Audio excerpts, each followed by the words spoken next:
साई राम ओम गुरु। अध्याय 3। भगवान बाबा बद्रीनाथ में।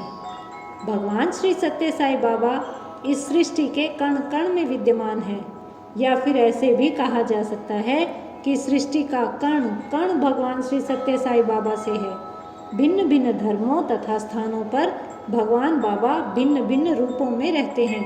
उदाहरण के लिए पुट्टपर्ती में परतीश्वर, कैलाश पर महेश्वर, बद्रीनाथ में वे बद्री नारायण रूप में रहते हैं। सन 1961 में घटित हुई एक घटना का विवरण आपसे साझा करने को मन लालायित है।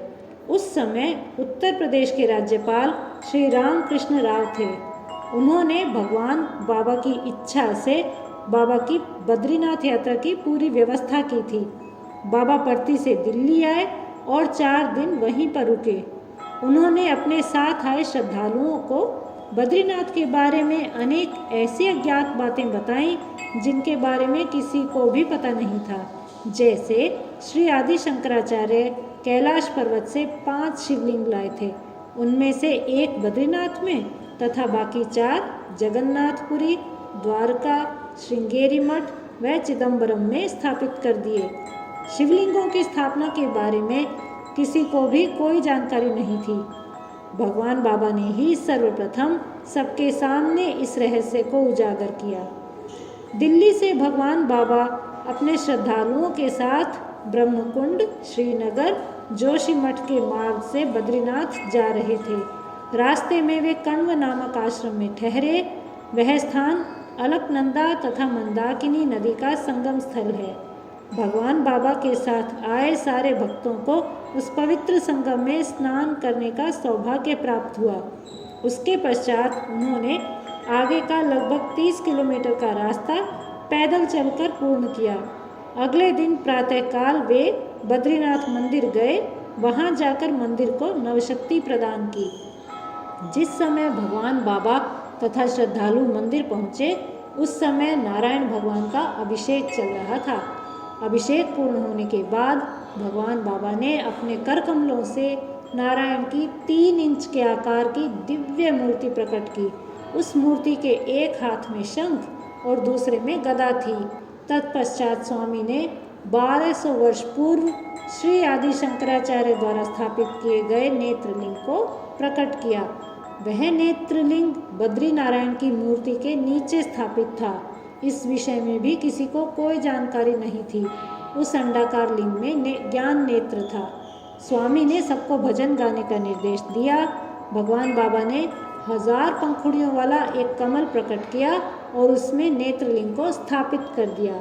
बाबा ने हवा में हाथ हिलाकर गंगोत्री के पावन जल को प्रकट किया और उस जल से नेत्रलिंग का अभिषेक किया।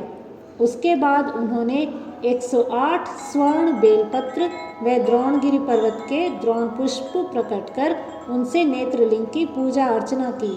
फिर उस नेत्रलिंग को पुनः उसी स्थान पर पहुंचा दिया। पहले से ही शक्ति से परिपूर्ण उस नेत्रलिंग को नवशक्ति प्राप्त हो गई, जिससे अब बद्रीनाथ में श्रद्धालुओं तथा भक्तों को भगवान बाबा की और भी अधिक कृपा प्राप्त होती है। जिस प्रकार बद्रीनाथ मंदिर के पीछे नर नारायण पर्वतों के मध्य नीलकंठेश्वर शोभायमान है, उसी प्रकार बद्रीनाथ मंदिर के नीचे कैलाश पर्वत से आया वह नेत्रलिंग अपनी सुगंध बिखेरता रहता है। मंदिर के नीचे लिंग का होना इस बात का समर्थन करता है कि भगवान शिव तथा भगवान विष्णु के आधारभूत गुणों में कोई अंतर नहीं है। आदि शंकराचार्य द्वारा स्थापित उस लिंग की विशेषता है कि यह गुणों में नारायण के समान ही है। यही बताने के लिए भगवान बाबा बद्रीनाथ पधारे थे। भगवान बाबा द्वारा इसे नवशक्ति प्रदान करने पर इसकी शोभा और भी बढ़ गई। इसमें इतनी शक्ति है कि जो व्यक्ति बद्रीनाथ यात्रा करके आते हैं उनके दर्शन मात्र से हमारे अंदर भी स्फूर्ति का आभास होने लगता है। नर नारायण गुफा तथा भगवान श्री सत्य साई बाबा। भगवान श्री सत्य साई की लीलाओं के बारे में हम पहले से ही जान चुके हैं। उनकी लीलाओं में नर नारायण गुफा एक विचित्र चमत्कार है। भगवान की कोई भी लीला मनोरंजन के उद्देश्य से कभी नहीं थी, अपितु प्रत्येक बार कोई न कोई आध्यात्मिक संदेश देने वाली थी। अत्यंत कठिन यात्रा वाला हिमाच्छादित पर्वत नर नारायण गुफा का यथार्थ परिचय है। सुख दुख सांसारिक जीवन के अभिन्न अंग हैं। घड़ी के पेंडुलम के समान सुख दुख का चक्र चलता रहता है। वास्तव में सुख दुख माया जाल से अधिक कुछ भी नहीं। ईश्वर की करुणा वर्षा की एक बूंद भी हम पर पड़ जाए तो निस्संदेह सारे दुख सुख में बदल जाएं।